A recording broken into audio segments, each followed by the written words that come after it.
오늘 이 거룩한 주일에 주예전에 나와서 또는 영상을 통하여서 주 앞에 예배하시는 여러분들 위해 하나님의 크신 은혜와 복이 임하시기를 주님의 이름으로 축원합니다. 오늘 여러분과 함께 나눌 말씀의 제목은 아직 기회가 있습니다. 아직 기회가 있습니다 라는 제목입니다. 여러분, 요한계시록에 언급된 소아시아 7교회 중에 사대교회는 살았으나 죽었다고 평가받은 그런 교회였습니다.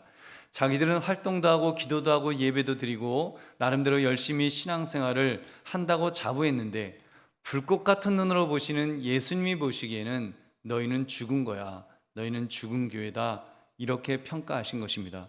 얼마나 무서운 평가인지요. 우리 예수님께서 이렇게 말씀하셨습니다. 1절, 사대교회 사자에게 편지하라. 하나님의 7영과 7뼈를 가지신 이가 이르시되 내가 내 행위를 아노니 내가 살았다는 이름은 가졌으나 죽은 자로다. 내가 살았다는 이름은 가졌지만 사실은 너는 죽은 자다, 이렇게 말씀하십니다. 죽었다는 것입니다. 이 평가를 보니까 두려운 마음이 생겼습니다. 혹시라도 우리 주님께서 우리 교회를 향해서 또는 한국교회를 향해서 너희가 사는 것 같지만 사실은 죽은 교회야, 이렇게 평가하신다면 어떻게 될까요? 그래도 여러분, 우리가 코로나 이전에는 그래도 겉으로라도 좀 열심히 교회도 나오고 열심을 내지 않았습니까? 코로나로 인해서 이제 교회에 와서 제대로 예배도 못 드리고 소리 높여 기도도 못하고 제대로 찬양도 제대로 못하는 지금, 여러분, 우리 주님께서 우리의 이런 모습을 보실 때 무엇이라고 말씀하실까요? 야, 지금 볼 것도 없어, 볼 것도 없이 이미 죽었다, 이미 죽어버렸다라고 만약에 우리 주님께서 선고하시면 어떻게 되겠냐는 말입니다. 여러분, 바로 이때 그럼에도 불구하고 오늘 말씀, 아직 기회가 있습니다, 아직 기회가 있습니다라는 제목을 가지고 어떻게 회복할 것인가, 그 회복의 길을 찾으시기를 주님의 이름으로 축원합니다.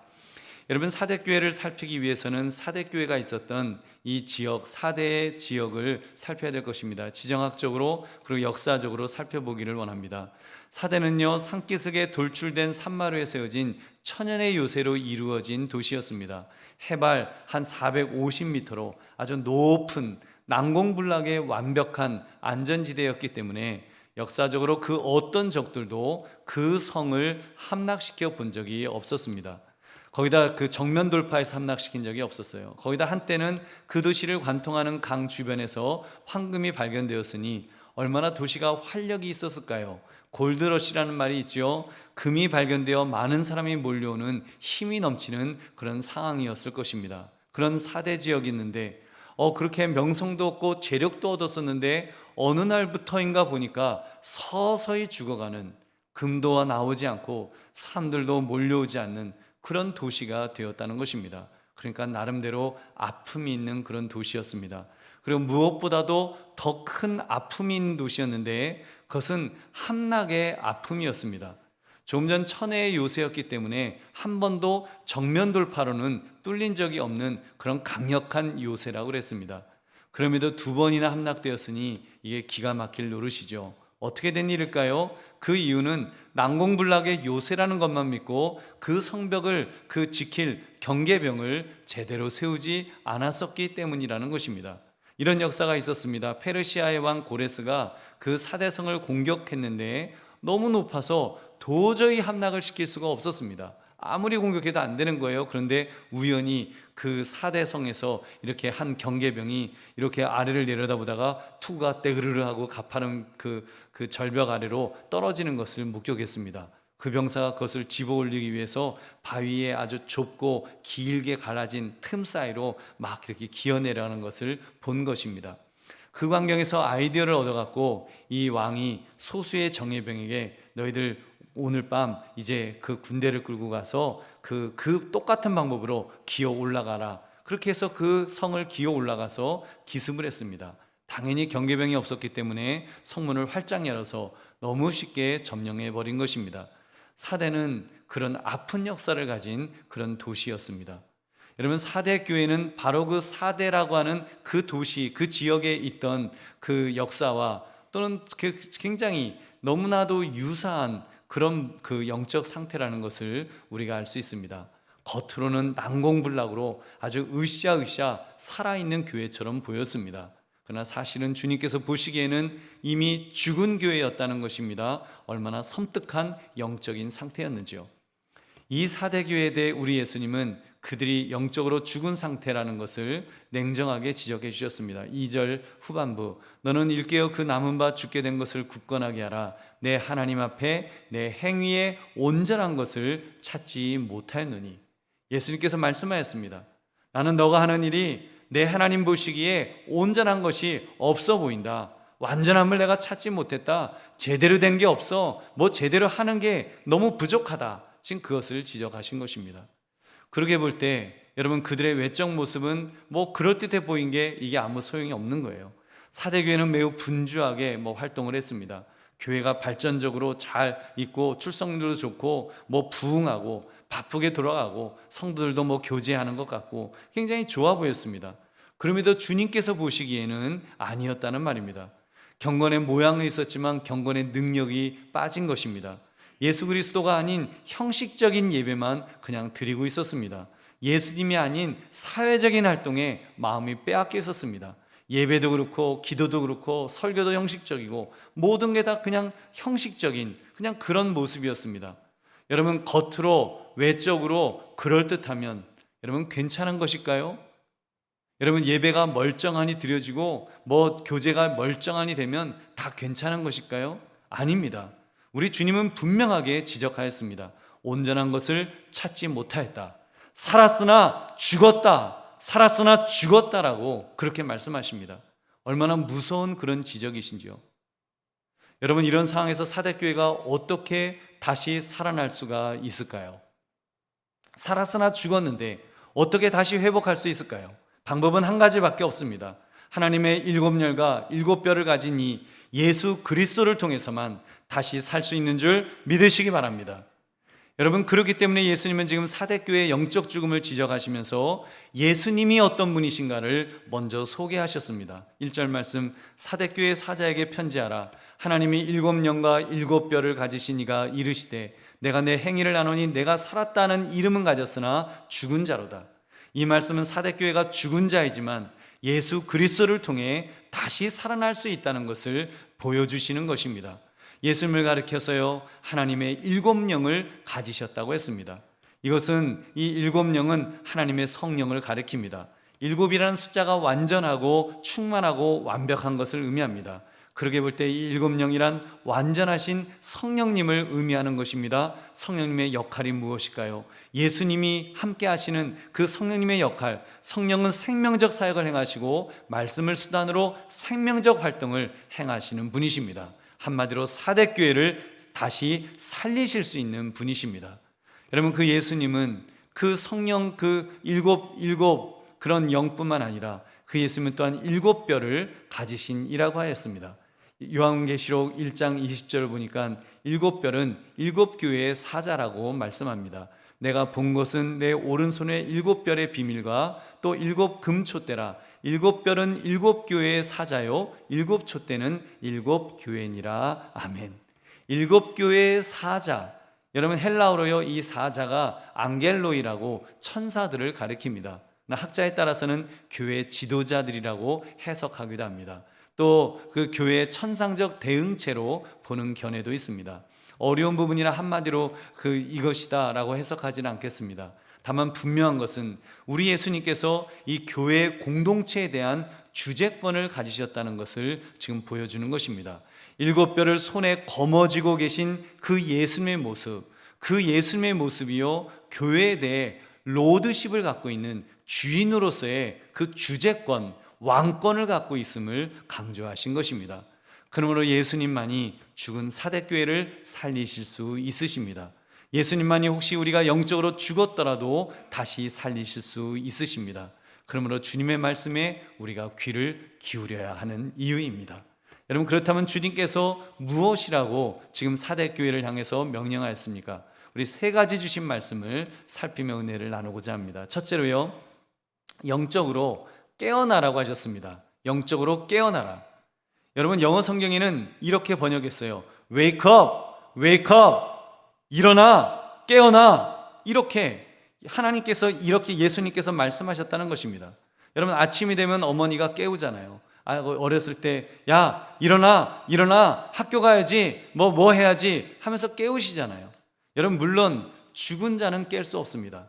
스스로는 절대로 깨어날 수 없습니다. 그러나 살리는 영이신 예수님께서 깨우시면 일어날 수 있습니다. 생명적 사역을 행하시는 성령님께서 깨우시면 눈을 뜨게 될 줄로 믿습니다. 여러분 그렇다면 우리도 코로나 시대를 맞아서 오늘 말씀을 통해 우리에게 말씀하시는 이 명령, Wake up! 일어나세요! 일어나라! 하시는 이 말씀, 여러분 외치시는 주님의 음성에 귀를 기울이시기 바랍니다. 여러분 그러면 우리가 일어날 수 있습니다. 오랜 영적 잠을 깨우면서 내 주님 하면서 우리가 일어설 것입니다. 설령 완전히 죽었다고 할지라도, 심지어 생물학적으로 죽었다고 할지라도 생명의 주관자가 되시는 주님의 음성을 들으면 다시 일어날 수 있습니다. 기억하시나요? 달리다굼 달리다굼 내가 내게 말하노니 소녀야 일어나라 하셨던 주님의 음성 말입니다. 이 한마디의 12살 소녀가 회당장의 딸이 이미 숨이 끊어져서 사람들이 곡을 하고 있는 중이었는데 그 죽은 소녀가 예수님의 음성을 들었습니다. 눈을 떴습니다. 소녀가 일어나서 걸었습니다. 그리고는 주님이 주시는 음식을 먹고 다시 힘을 내었던 것입니다. 죽은 나사로, 이미 장사까지 지내어서 돌로 막아놓은 그 무덤이었습니다. 그 앞에서 예수님께서 돌을 치우라고 명령하였습니다. 그리고 외치셨습니다. 나사로야 나와라, 나사로야 나와라 하라고 예수님께서 명령하였습니다. 그저 죽은 자가 수족을 수족을 배로 동인 채로 나왔습니다. 풀어놓아 다니게 하라 하시니까 나사로가 다시 살아나 움직였습니다. 할렐루야. 여러분 그렇다면 우리가 해야 될 것은 명확해졌습니다. 오늘 말씀을 통해서요. 그것은 영적으로 깨어나는 것입니다. 그리고 영적으로 깨어나기 위해서는 우리가 무슨 철저한 준비를 하거나 거창한 공로를 꼭 세워야 되는 것이 아닙니다. 만왕의 왕이신 주님, 사망 권세를 이기시고 부활하신 하나님의 아들 예수님께서 말씀하실 때 그 주님의 음성을 들으면 됩니다.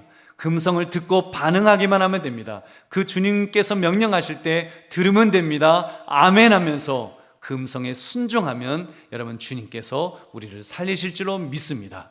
우리 사랑하는 성도들이요, 저는 그런 점에서 지금이야말로 우리가 우리 자신을 돌아봐야 될 때라고 그렇게 생각합니다. 사대교회를 반면교사로 삼으면서 여러분 우리 자신을 돌아봅시다. 혹시 코로나19로 인해서 여러분 사대교회처럼 죽어버린 그런 나의 모습은 혹시 없으신지요? 교회는 나오지만 이미 열정이 다 식어져 버렸습니다. 영상을 통해 예배는 드리고 있지만 오늘 이 시간 나의 예배 속에 주님을 향한 그런 심장이 쿵쾅거리는 그런 어떤 감격, 그런 어떤 열정, 만약에 그것이 없어져 버렸다면 여러분 주님께서 사대교회를 향해서 죽은 자라고 진단하셨던 그 진단서가 나에게도 던져지지 않을까요? 여러분 설마 죽지는 않았겠지만 혹시 죽어가고 있는 것은 아닐까요?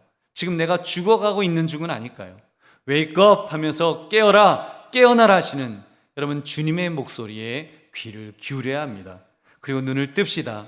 내 주님 일어나겠습니다 하면서 우리가 주님 앞에 순종해야 됩니다. 그럴 때 우리 주님께서 우리에게 다시 우리의 심장을 뛰게 하실 것입니다. 심장이 뛰면 여러분 뜨거운 피가 우리의 차디차게 된 우리 손과 발을 다시 따뜻하게 데펴줄 것입니다. 그러면 힘을 낼 수 있습니다. 다시 힘을 내어서 다시 일어설 수 있습니다.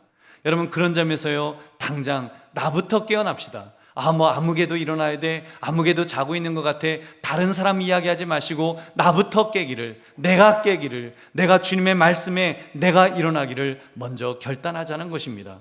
혹시라도 비대면 예배에 너무 익숙해져서 손바닥만한 영상 앞에서 여러분 영적 졸음에 빠져 있는 나의 모습이 없는지, 사단마귀가 지금 그런 식으로 나를 지금 이렇게 나의 영혼을 잠재우고 있지는 않는지 여러분 오늘 말씀 앞에 깨어나야 됩니다. 마태복음 24장 41절부터 43절, 그러므로 깨어있으라. 어느 날에 너희 주가 임하는지 너희가 알지 못함이니라. 너희도 아는 바니 만일 집주인이 도둑이 어느 시각에 올 줄을 알았더라면 깨어있어 그 집을 뚫지 못하게 하였으리라. 아멘. 우리가 언제 주님 오실지 모르기 때문에 우리가 자꾸 나태해 있는 것은 아니죠. 근데 주님이 도적같이 임하신다고 했는데 여러분, 내가 지금 깨어 있어야 됩니다.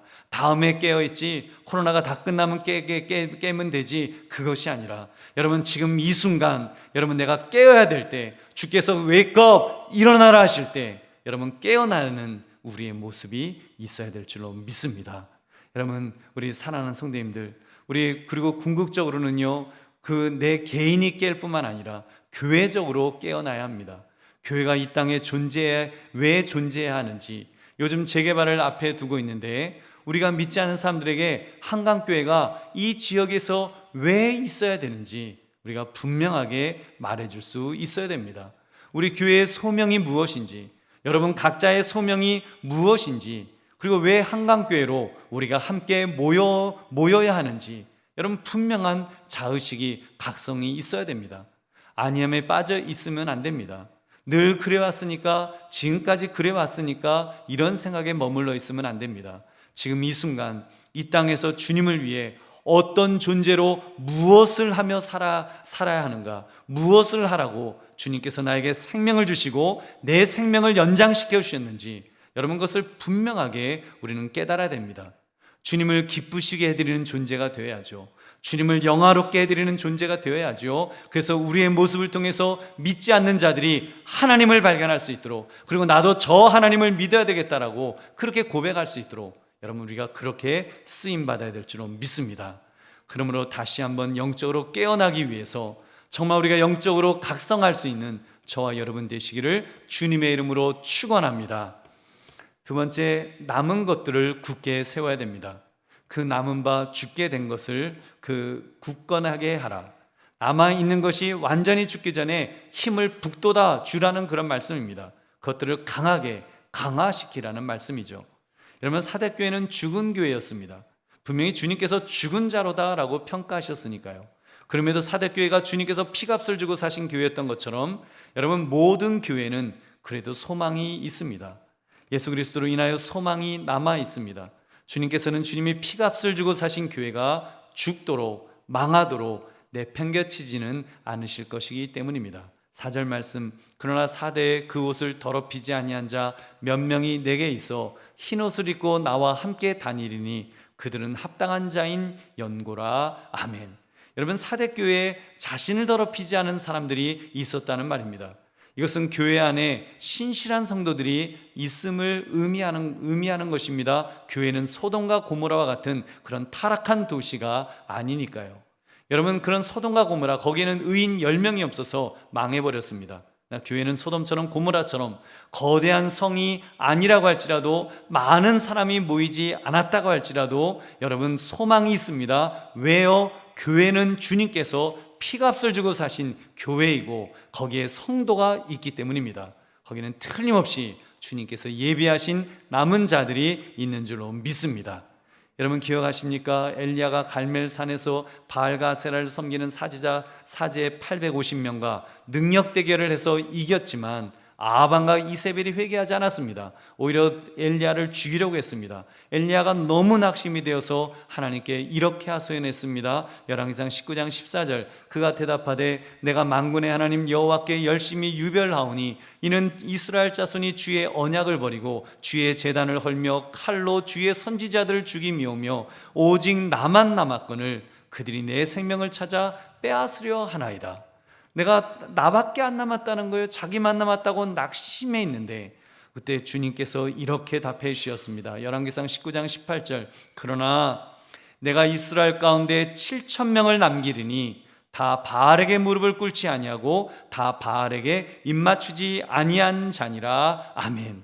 여러분, 이것이 우리 주님의 마음이십니다. 이것이 우리 주님께서 교회를 향하는 마음이십니다. 이것이 우리 한강교회를 향하는 우리 하나님의 마음이신 줄 믿으시기 바랍니다. 어떻게 해서든지 교회가 바로 서기를 원하시고 무너지지 않도록 그 옷을 더럽히지 않은 사람들을 남겨두시는 것입니다. 여러분, 이렇게 남겨놓으신 사람들이 여러분 나와 다른, 체질이 전혀 다른 무슨 신앙의 슈퍼맨 같은 그런 사람들일까요? 나와 상관없는 사람일까요? 여러분 그렇지 않습니다. 그 사람들이 어떤 사람이라고 했습니까? 4절의 말씀을 다시 읽겠습니다. 그러나 사대에 그 옷을 더럽히지 아니한 자 몇 명이 내게 있어 흰 옷을 입고 나와 함께 다니리니 그들은 합당한 자의 연고라. 아멘. 옷을 더럽히지 아니한 자, 진리의 인도를 받고 기독교적 청결함이 있는 신실한 기독교인을 지금 가리키고 있죠. 그들이 거룩을 상징하는 흰 옷을 입었다고 했으며 주님께서 그들을 합당한 자라고 인정해 주신다고 했습니다. 물론 주님께서 말씀하신 이 몇 명은 세례 요한처럼 신실한 기독교인, 참으로 소수의 영적 엘리트와 같은 분들이라 말할 수 있을 것입니다. 저는 그런 점에서 사대교회 이 몇 분을 조금이라도 폄하하고 싶지는 않습니다. 그러나 저는 감히 말씀드립니다. 여러분, 그 누가 하나님 앞에서 의의 옷을 입고 주님 보시기에 만점을 받을 만한 그런 흠이 없는 사람이 과연 누가 있을까요? 우리 주님께서 지금 이렇게 주님께서 그렇게 보아주셨다는 것이지, 여러분, 사람이 내가요 이렇게 그 흰 옷을 입고 의의 옷을 입고 저는 흠이 없는 사람입니다, 하나님, 저 흠이 없는 제 모습 아시죠? 이렇게 말할 수 있는 사람이 단 한 사람이라도 있겠냐는 말입니다. 불가능하죠? 없습니다. 다만 여러분, 흰 옷을 입었기 때문에, 여러분, 흰 옷을 입었기 때문에 주님께서 인정해 주신 것이 아닐까요? 그렇게 볼 때 여러분, 이 흰 옷을 어떻게 입을 수 있는지를 우리가 알 수 있습니다. 요한계시록 7장 13절 14절, 장로 중 하나가 응답하여 나에게 이르되 이 흰 옷 입은 자들이 누구며 또 어디서 왔느냐? 내가 말하기를 내 주여 당신이 아시나이다 하니 그가 나에게 이르되 이는 큰 환난에서 나오는 자들인데 어린 양의 피에 그 옷을 씻어 희게 하였느니라. 아멘. 이들은 큰 환난에서 나오는 자들인데 어린 양의 피에 그 옷을 씻어서 희게 되었다는 것입니다. 어린 양의 피에 씻으면 흰 옷이 된다는 말씀이죠.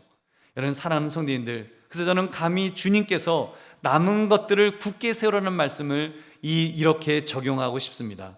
우리 속에 있는 믿음, 여러분, 우리 속에도 그런 믿음이 있잖아요. 주는 그리스도시요 살아계신 하나님의 아들이십니다.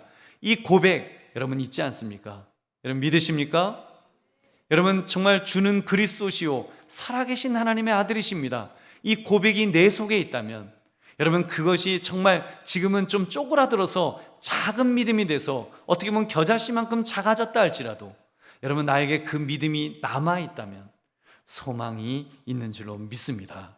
여러분, 그 믿음으로 우리 그 믿음이 어디서 온 거예요? 그 믿음은 나의 죄를 위해서 십자가에서 죽으신, 그 피를 다 흘려서 죽으신 그 예수님, 그 예수님을 믿기 때문이 아닙니까? 여러분, 나의 죄를 위해서 죽으셨을 뿐만 아니라 사흘 만에 부활하시고 그 부활의 첫 열매가 되우셔서 나를 구원하시는 분이라고, 예수님이 나의 구원자라고, 내가 예수님만 믿으면 예수님이 나를 구원해 주실 것이라고, 이 믿는 것, 이 믿음만 있으면 여러분, 이 믿음이 남아있다는 것입니다. 남아있는 게 있잖아요. 아직 우리에게 지금 코로나로 인해서 우리가 좀 많이 위축됐다 할지라도 이 남은 것이 있잖아요. 이 남은 믿음, 이 남은 것을 굳게 세웁시다. 여러분, 많이 지쳐 계실 것입니다. 코로나19로 인해서, 변이 바이러스로 인해서 제대로 예배드리지 못한 적이 너무나 오래되었습니다. 주여 외치며 우리 통성기도도 제대로 못해요. 기뻐하는 성도들과 함께 기뻐하고 슬퍼하는 성도들과 함께 슬퍼하는 것조차도 이제는 마음대로 못하는 시대가 되었습니다. 이것이 신앙생활을 지금 하고 있는 건지, 이게 사는 게 사는 건지, 도대체 목숨만 붙어 사는 건지 정말 이게 뭔가 싶을 정도로 근데 그 기가 막힌 거는 그냥 이루고 살았던 것 같아요. 지금까지 태어나서부터 지금까지 늘 우리가 이렇게 살았던 것 같이 정말 비참한 모습으로 우리가 살고 있습니다. 여러분, 그렇다 할지라도 내 안에 남겨놓으신 믿음이 있잖아요.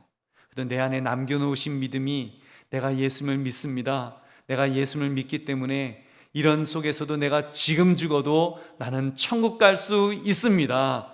우리가 이 고백이 나에게 남아있다면 여러분, 이것을 여러분 굳게 세우십시오. 나는 삶은 좋지만 죽음은 더 좋아요. 천국에 대한 소망을 가지고 사는 믿음, 이 남은 것을 여러분 굳게 세우시기 바랍니다. 여러분, 이 믿음으로 다시 한번 힘을 내시기를 주의 이름으로 축원합니다. 여러분, 그러면 하나님께서 힘을 주실 것입니다. 저는 그래서 권면합니다. 여러분, 이제는요 대면 예배를 회복하겠노라, 이런 결심도 하셔야 됩니다. 결심을 시작하십시오. 이제 정부에서도 이제 곧 아마 위드 코로나의 방역 정책을 그렇게 실시할 것입니다. 우리 백신 맞았잖아요. 많은 분들이, 여기 계신 분들 뭐 적어도 70%, 여기 계신 분은 거의 제가 볼 땐 80%가 그 맞으셨어요. 적어도 한 60%는 2차 다 맞으신 분들이에요. 어떻게 보면 집단免疫이 다 형성되었다고 해도 과언이 아닐 그런 공동체 아닙니까? 여러분, 그 제 아들이요 미국에 이제 학교에 다시 이제 그 복학을 했는데, 거기는요 그 애들 다 그 백신 2번 맞아갖고 2번 맞고 2주가 지나서 그 면역이 딱 됐다고 했을 때 그때 학교에 들어올 수 있어요. 아니면 학교에 문을 못 들어갑니다. 그래서 저희 아이가 하루가 부족하대요. 하루가 부족해서 그 선별 검사 해갖고 이제 음성 판정 받고 그것 갖고 이제 내일부터 학교 가서 이제 정상 수업, 정상적으로 활동한다는 거예요. 정상적으로 아이들 만나서 같이 하고, 미국 애들은 잘 마스크도 잘 안 쓰더라고요. 그냥 그러면서 이제 다시 정상적인 삶을, 미국뿐만 아니에요. 유럽이라든지 뭐 유럽에서 보니까 뭐 월드컵이면 뭐 월드컵이 아니라 그런 축구 게임이면 뭐 엄청나게 5만 명 모여갖고 게임하고 뭐 난리를 치는, 여러분 그런 모습들을 봅니다. 이제 빨리 그런 시대가 와야 돼요. 빨리 다시 일상으로 돌아가는 그 시간이 여러분 빨리 와야 됩니다. 여러분, 우리 그런 점에서 우리가 준비해야 됩니다. 우리나라는 아직 비대면 예배를 어쩔 수 없이 합니다만, 여러분 이것은 바람직한 예배 형태는 아닙니다. 어떤 분들은 뭐 메타버스 해서 뭐 가상 세계의 교회를 갖다가 하나 만들어 놓고 성도들이 그 가상 세계 속에 들어와서 거기 앉아서 뭐 예배 드리면 된다, 그런 말도 합니다. 여러분, 비상시에 뭐 그렇게 할 수도 있어요. 그러나 그것은 정상이지 않습니다. 결코 바람직하지 않고요, 그것이 과연 정말 하나님 보시기에 올바른 교회의 모습인지 너무나도 그 의심스럽습니다. 보조 자료는 보조 재료로 쓸 수는 있지만, 여러분 보조 수단은 될 수 있을지 모르지만 여러분 그것이 주 수단이 될 수는 없습니다. 왜요? 인간은 함께 부대껴야 하기 때문입니다. 여러분, 신앙생활은요 함께 부대껴야 돼요. 여러분, 지금 저도 줌으로 이제 성경 공부하고 뭐 아니면 또는 이렇게 스타디 공부도, 그 북 스타디도 하고 하는데 1년 넘게 막 만나는데도요 그분들 이름도 제대로 기억 못해요. 그리고 개인적으로 말한 거 한마디도 없어요. 그냥 줌으로 딱 만났을 때 그때만 만나고 또 딱 끝나면 딱 끝납니다. 싸운 적도 없고요, 눈 째려본 적도 한 번 없어요. 그냥 딱 그 공부 그것만 하고 헤어집니다. 여러분, 근데 그러면 안 됩니다. 만나야 합니다. 만나서 같이 밥도 먹고 같이 싸우기도 해야 됩니다. 여러분, 사실 신앙생활이라고 하는 거, 여러분 하나님의 말씀 듣고 말씀대로 살려고 하는데 또 성도랑 부딪히는 거예요. 그러면 때로는 싸우는 거예요. 싸우다가 우리의 신앙의 인격이 점점 다듬어져서 그러면서 주님을 닮아가는 모습으로 되지 않겠습니까? 현장이 없으면 그냥 말씀으로 뭐 사랑해라 아멘 하고 그리고 뭐 아무도 만나지 않으면 그 사랑을 어떻게 실천하겠습니까? 여러분, 우리 정말 그 함께 모이는 것에 대한 소망을 가져야 됩니다. 한번 따라 하시기 바랍니다. 싸우더라도 만납시다. 그러면 싸우더라도 만납시다. 그래서 싸우더라도 정말 만나는 그날을 우리 고대하고 우리가 또 소망해야 될 것입니다. 지금 남은 것을 어떻게 하면 강화시킬 수 있을까? 우리가 그 고민을 이제 해야 됩니다. 교회적으로도 전도를 다시 시작하려고 합니다. 일단 마스크 2만 개 기부받은 것 있으니까 유익한 곳에 사용하고 있습니다만, 이제 3개씩 묶어서 여러분이 전도할 수 있도록 그렇게 준비하고 있습니다. 우리가 해야 됩니다. 여러분, 우리가 직접 전도를 해야 합니다. 우리가 잘 전도하지 않지만 우리에게 남은 것은, 그 남은 것, 영혼을 사랑하는 마음이 조금이라도 남아있다면 우리가 용기 내어서 여러분 그 마음을 강화시켜서 전도해야 될 것입니다. 예배도 그렇게 강화시켜야 되고, 주일학교도 더 강화시켜야 되고, 봉사도 더 강화시키고, 찬양도 더 강화시키고, 친교도 더 강화시키고, 기도도 더 강화시키고, 모든 것을 더 강화시킵시다. 그러므로 남은 것들을 굳게 세우라는 주님의 명령을 따라 다시 한번 힘을 내시기를 주님의 이름으로 축원합니다. 셋째, 철저하게 하나님 앞에 회개해야 합니다. 3절 말씀, 그러므로 내가 어떻게 받았으며 어떻게 들었는지 생각하고 지켜 회개하라. 만일 일깨지 아니하면 내가 도둑같이 이르리니 어느 때에 내게 이르는지 내가 알지 못하리라. 아멘. 여러분, 가난한 심령이 되어야 한다는 말씀입니다. 자신이 하나님 앞에서 얼마나 부족한 자인지, 얼마나 죄인인지 여러분 정말 깨달아서 회개해야 한다는 것입니다. 하나님 앞에서 자신의 의를 자랑하는 바리새인과 같은 심령은 하나님이 기뻐하지 않으십니다. 하나님은 가난한 심령을 예뻐하십니다. 나는 죄인으로소이다 가슴을 치며 엎드려 회개했던 그 세리와 같은 그런 심령을 우리 하나님은 원하십니다. 우리 사랑하는 성도들이여, 하나님 앞에서 진정 깨어있는 심령은 회개하는 심령인 줄로 믿습니다. 회개할 줄 아는 심령입니다. 주님의 음성을 들으면서 주여 나는 죄인으로소이다. 우리가 주의 말씀을 들을 때는 주의 말씀을 들으면 자신이 죄인이라는 것이 먼저 깨달아져야 됩니다. 그리고 고백해야 됩니다. 자신의 죄를 고백하면서 주님의 십자가의 보혈로 씻어달라고, 주님 십자가의 보혈로 씻어달라고, 그래서 정말 흰옷 입은 자로 의의 옷을 입은 자가 될 수 있도록 주님을 붙들어야 되는 것입니다. 그렇게 주님께로 돌아와야 합니다. 주님의 품으로, 주님 앞으로 와야 됩니다. 예배에 대한 태도도 그런 점에서 더 적극적으로 이제는 바뀌어져야 합니다. 아직은 방역당국의 지침을 어느 정도 지켜야겠지만 속히 이제 돌아올 준비를 이제는 해야 합니다. 내가 돌아가리라, 예배의 자리로 달려가리라, 이런 결심을 지금부터 해야 됩니다. 물론 영상으로도 예배 드릴 수 있습니다만 함께 예배할 수 있는 자리로 가야 하는 것입니다. 왜요? 그것이 주님이 기뻐하시고 주님께서 원하시는 것이기 때문입니다. 마태복음 18장 20절, 두세 사람이 내 이름으로 모인 곳에는 나도 그들 중에 있느니라. 아멘. 주님께서는 우리가 주님의 이름으로 모일 때 그곳에 함께 계신다라고 하셨습니다. 예배의 자리 말입니다. 교회의 자리만큼 여러분 주님의 이름으로 모일 수 있는 곳이 또 어디에 있겠습니까? 그렇게 모이기 위해서 선별된 장소가 예배당 아닙니까? 교회가 성전은 아니라 말할 수 있지만 여러분 구별된 장소임에는 틀림없습니다. 예배드리기 위해서, 성도가 모이기를 위해서 여러분 그렇게 만들어진 그 장소입니다. 더군다나 믿음의 선배들의 기도가 쌓여있는 그 장소입니다. 그렇기 때문에 교회에 오기를 기뻐하십시오. 만약 교회에 오기를 게을리했다면 회개하는 마음으로 마음을 바꾸십시오. 그리고 함께 교회에 와서 기도하고 함께 교제하고 함께 찬양하고 함께 예배하고 함께 봉사하는, 여러분 그것을 기뻐하시기 바랍니다. 여러분 그렇게 할 때 주님께서 여러분 그렇게 믿음을 지키는 자에게 상급까지도 약속해 주셨습니다. 5절 6절 말씀, 이기는 자는 이와 같이 흰옷을 입을 것이요 내가 그 이름을 생명책에서 결코 지우지 아니하고 그 이름을 내 아버지 앞과 그의 천사들 앞에서 시인하리라. 귀 있는 자는 성령이 교회들에게 하시는 말씀을 들을지어다. 아멘. 여러분 그들의 이름을 생명책에서 결코 지우지 않으시겠다고 하셨습니다. 사대교회는 죽은 교회라고 그랬어요. 죽은 교회라고 했던 그 교회도 주님을 붙들면서 깨어서 일어날 때 주께서 결코 그 이름을 지우지 않으시겠다, 오히려 하나님 앞에서 시인하겠다, 인정해 주시겠다라고 그렇게 말씀하셨습니다. 저는 이 말씀을 이렇게 이해했습니다. 설령 우리가 때로는 신앙적으로 넘어져 죽은 자같이 되었다 할지라도 빨리 회개하고 영적으로 깨어서 남은 믿음을 굳게 붙들면 우리 주님께서 붙들어 주신다는 것입니다. 천국 가는 그날까지 함께 주실 것입니다. 여러분 사대교회는 죽은 교회로 버림받은 줄 알았으나 회개하고 믿음을 지킬 때 그 이름을 결코 지우지 않으시겠다고 하는 분명한 주님의 약속을 받을 수 있었습니다. 여러분 우리 그 약속을 붙들며 주님 앞에 철저히 회개하며 더욱 결단하시기를 주님의 이름으로 축원합니다.